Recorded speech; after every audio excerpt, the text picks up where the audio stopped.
Hi friends, welcome back to my channel. In today's video, I'm going to show you how to update One UI 7 on Samsung Galaxy A14. If you're new here, don't forget to subscribe and give this video a thumbs up. Now let's dive in. Step 1. First, unlock your phone and open the Settings application.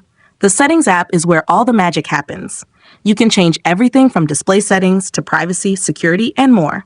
Step 2. Now, locate the search icon in the top right corner and tap on it. The search feature makes it much easier to find specific options without having to scroll through multiple menus manually. Step 3. Now type in Software Update in the search bar. Within a second or two, your phone will display related settings. You might see options listed under sections like Advanced Features, Device Care, or Battery and Device Care, depending on your phone model and software version. Step 4. From the list, tap on the option that says Software Update. Next, select Download and Install. Your phone will now check if the One UI 7 update is available. Make sure your phone is connected to Wi-Fi and has enough battery, or plug it in to charge just in case.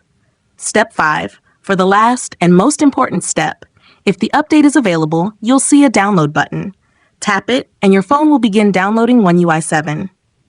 After the download finishes, your phone will prompt you to install. Confirm, and let the phone restart. After that, follow the instructions. And that's it! You've now successfully updated to One UI 7. If you found this tutorial helpful, don't forget to give it a thumbs up and subscribe to my channel for more great tips.